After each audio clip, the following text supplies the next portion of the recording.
بسم اللہ الرحمن الرحیم۔ صلح حدیبیہ۔ صلح حدیبیہ کا سبب جب جزیرہ نمائی عرب میں حالات بڑی حد تک مسلمانوں کے موافق ہو گئے تو اسلامی دعوت کی کامیابی اور فتح اعظم کے آثار رفتہ رفتہ نمایاں ہونا شروع ہوئے، اور مسجد حرام میں جس کا دروازہ مشرکین نے مسلمانوں پر 6 برس سے بند کر رکھا تھا، مسلمانوں کے لیے عبادت کا حق تسلیم کیے جانے کی تمہیدات شروع ہو گئی۔ رسول اللہ صلی اللہ علیہ وسلم کو مدینہ کے اندر یہ خواب دکھلایا گیا کہ آپ اور آپ کے صحابہ کرام مسجد حرام میں داخل ہوئے۔ آپ نے خانہ کعبہ کی کنجی لی اور صحابہ سمیت بیت اللہ کا طواف اور عمرہ کیا۔ پھر کچھ لوگوں نے سر کے بال منڈائے اور کچھ نے کٹوانے پر اکتفا کی۔ آپ نے صحابہ کرام کو اس خواب کی اطلاع دی تو انہیں بڑی مسرت ہوئی، اور انہوں نے یہ سمجھا کہ اس سال مکہ میں داخل نصیب ہوگا۔ آپ نے صحابہ کرام کو یہ بھی بتلایا کہ آپ عمرہ ادا فرمائیں گے، لہذا صحابہ کرام بھی سفر کے لیے تیار ہو گئے۔ مسلمانوں میں روانگی کا اعلان آپ صلی اللہ علیہ وسلم نے مدینہ اور گرد و پیش کی آبادیوں میں اعلان فرما دیا کہ لوگ آپ کے ہمراہ روانہ ہو، لیکن بیشتر اعراب نے تاخیر کی۔ ادھر آپ نے دل کف پہنے مدینہ پر ابن ام مکتوم یا نمیلہ لیثی کو اپنا جانشین مقرر فرمایا، اور اپنی قصویٰ نامی اونٹنی پر سوار ہو کر یکم ذی قعدہ 6 ہجری دوشنبہ کو روانہ ہو گئے۔ آپ کے ہمراہ ام المومنین حضرت ام سلمہ رضی اللہ عنہا بھی تھی۔ 1400 اور کہا جاتا ہے کہ 1500 صحابہ کرام ہم رکاب تھے۔ آپ نے مسافرانہ ہتھیار یعنی میاں کے اندر بند تلواروں کے سوا اور کسی قسم کا ہتھیار نہیں لیا تھا۔ مکہ کی جانب مسلمانوں کی حرکت، آپ صلی اللہ علیہ وسلم کا رخ مکہ کی جانب تھا۔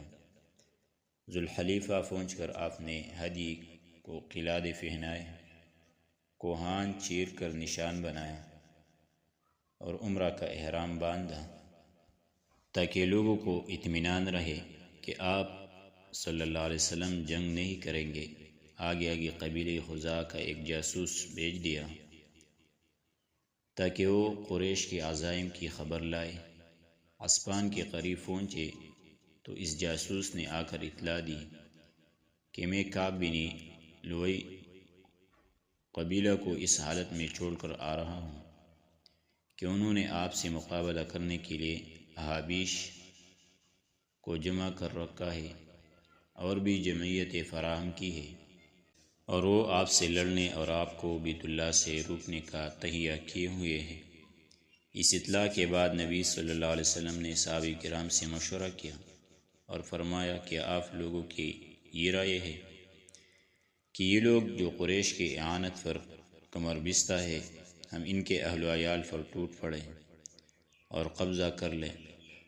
اس کے بعد اگر وہ خاموش بیٹھتے ہیں تو اس حالت میں خاموش بیٹھتے ہیں کہ جنگ کی مار اور غم و الم سے دوچار ہو چکے ہیں، اور آتے ہی تو وہ بھی اس حالت میں کہ اللہ ان کی گردن توڑ چکا ہوگا۔ یا آپ لوگوں کی یہ رائے ہے کہ ہم خانہ کعبہ کا رخ کریں اور جو راہ میں حائل ہوں اس سے لڑائی کریں۔ اس پر حضرت ابوبکر صدیق رضی اللہ عنہ نے عرض کیا کہ اللہ اور اس کے رسول بہتر جانتے ہیں، مگر ہم عمرہ ادا کرنے آئے ہیں، کسی سے لڑنے نہیں آئے ہیں، البتہ جو ہمارے اور بیت اللہ کے درمیان حائل ہوگا اس سے لڑائی کریں گے۔ نبی صلی اللہ علیہ وسلم نے فرمایا اچھا تب چلو۔ چنانچہ لوگوں نے سفر جاری رکھا، بیت اللہ سے مسلمانوں کو روکنے کی کوشش۔ ادھر قریش کو رسول اللہ صلی اللہ علیہ وسلم کے روانگی کا علم ہوا تو انہوں نے ایک مجلسی شورا منعقد کی اور طے کیا کہ جیسے بھی ممکن ہو مسلمانوں کو بیت اللہ سے دور رکھا جائے۔ چنانچہ رسول اللہ صلی اللہ علیہ وسلم نے جب احابیش سے کترا کر اپنا سفر جاری رکھا تو بنی کعب کے ایک آدمی نے آ کر آپ کو اطلاع دی کہ قریش نے مقامی ذی طوا میں پڑاؤ ڈال رکھا ہے اور خالد بن ولید 200 سواروں کا دستہ لے کر قرائے الغمیم میں تیار کھڑے ہیں۔ قرائے الغمیم مکہ جانے والی مرکز اور کاروانی شاہراہ پر واقع ہے۔ خالد نے مسلمانوں کو روکنے کی بھی کوشش کی، چنانچہ انہوں نے اپنے سواروں کو ایسی جگہ تعینات کیا جہاں سے دونوں فریق ایک دوسرے کو دیکھ رہے تھے۔ خالد نے ظہر کی نماز میں جب یہ دیکھا کہ مسلمان رکوع اور سجدے کر رہے ہیں تو کہنے لگے کہ یہ لوگ غافل تھے، ہم نے حملہ کر دیا ہوتا تو انہیں مار لیا ہوتا۔ اس کے بعد طے کیا کہ عصر کی نماز میں مسلمانوں پر اچانک ٹوٹ پڑیں گے، لیکن اللہ نے اسی دوران صلاۃ خوف حالت جنگ کی مخصوص نماز کا حکم نازل کر دیا اور خالد کے ہاتھ سے موقع جاتا رہا۔ خونریز ٹکراؤ سے بچنے کی کوشش اور راستے کی تبدیلی۔ ادھر رسول اللہ صلی اللہ علیہ وسلم نے قرائے الغمیم کا مرکزی راستہ چھوڑ کر ایک دوسرا فرفیچ راستہ اختیار کیا جو پہاڑی گھاٹیوں کے درمیان سے ہو کر گزرتا تھا، یعنی آپ صلی اللہ علیہ وسلم دائیں جانب کترا کر ہمش کے درمیان سے گزرتے ہوئے ایک ایسے راستے پر چلے جو ثنیۃ المرار پر نکلتا تھا۔ ثنیۃ المرار سے حدیبیہ میں اترتے ہیں اور حدیبیہ مکہ کے زیر علاقہ میں واقع ہے۔ اس راستے کو اختیار کرنے کا فائدہ یہ ہوا کہ قرائے الغمیم کا وہ مرکزی راستہ جو تنعیم سے گزر کر حرم تک جاتا تھا اور جس پر خالد بن ولید کا رسالہ تعینات تھا، وہ بائیں جانب چھوڑ گیا۔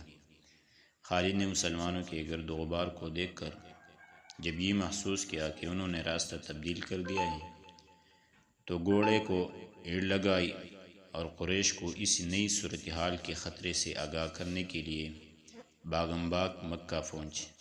ادھر رسول اللہ صلی اللہ علیہ وسلم نے اپنا سفر بدستوری جاری رکھا۔ جب ثنیۃ المرار پہنچے تو اونٹنی بیٹھ گئی، لوگوں نے کہا ہل ہل، لیکن وہ بیٹھی ہی رہی۔ لوگوں نے کہا قصواء اڑ گئی ہیں، آپ نے فرمایا قصواء اڑی نہیں اور نہ اس کی یہ عادت ہے، بلکہ اسے اس ہستی نے روک رکھا ہے جس نے ہاتھی کو روک دیا تھا۔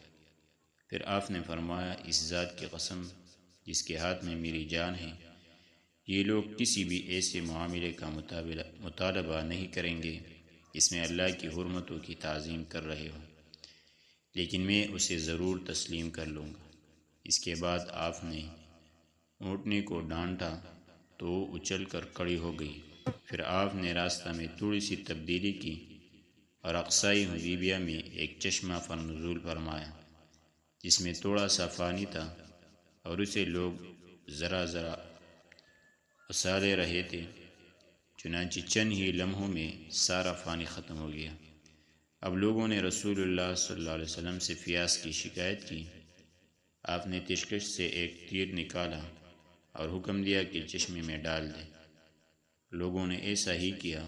اس کے بعد واللہ اس چشمے سے مسلسل پانی ابلتا رہا یہاں تک کہ تمام لوگ آسودہ ہو کر واپس ہو گئے۔ بدیل بن ورقا کا توسط۔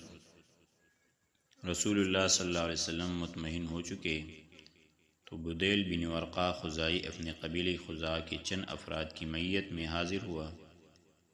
تہامہ کے باشندوں میں یہی قبیلہ خزاعہ رسول اللہ صلی اللہ علیہ وسلم کا خیر خواہ تھا۔ بدیل نے کہا میں کعب بن لؤی کو دیکھ کر آ رہا ہوں کہ وہ حدیبیہ کے فروا پانی کے پاس پڑاؤ ڈالے ہوئے رہے، ان کے ہمراہ عورتیں اور بچے بھی ہیں، وہ آپ سے لڑنے اور آپ کو بیت اللہ سے روکنے کا تہیہ کیے ہوئے ہیں۔ رسول اللہ صلی اللہ علیہ وسلم نے فرمایا ہم کسی سے لڑنے نہیں آئے ہیں، قریش کو لڑائیوں نے تکا دیا ہے اور سخت ضرر پہنچایا ہے، اس لیے اگر وہ چاہے تو ان سے ایک مدت طے کر لو اور وہ میرے اور لوگوں کے درمیان سے ہٹ جائے، پھر میرے غلبے کی صورت میں جس چیز میں لوگ داخل ہوں گے اس میں وہ بھی داخل ہو سکتے ہیں، ورنہ مدت کے اختتام تک وہ تازہ دم تو ہی ہو چکے ہوں گے۔ اور اگر انہیں لڑائی کے سوا کچھ منظور نہیں تو اس ذات کی قسم جس کے ہاتھ میں میری جان ہے، میں اپنے دین کے معاملے میں ان سے اس وقت تک لڑتا رہوں گا جب تک کہ میری گردن جدا نہ ہو جائے، یا جب تک اللہ اپنا امر نافذ نہ کر دے۔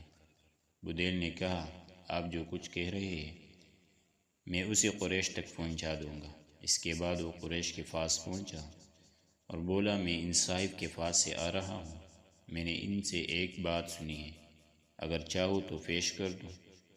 اس پر بیوقوفوں نے کہا، ہمیں کوئی ضرورت نہیں کہ تم ہم سے ان کی کوئی بات بیان کرو، لیکن جو لوگ سوچ بوجھ رکھتے تھے انہوں نے کہا، لاؤ سناؤ، تم نے کیا سنا ہے؟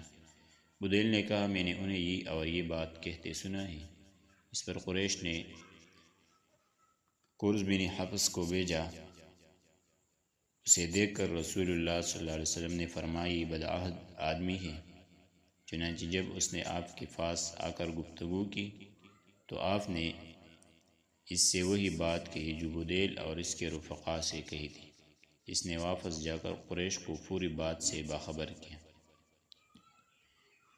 قریش کی ایلچی آگے درس میں ذکر کریں گے۔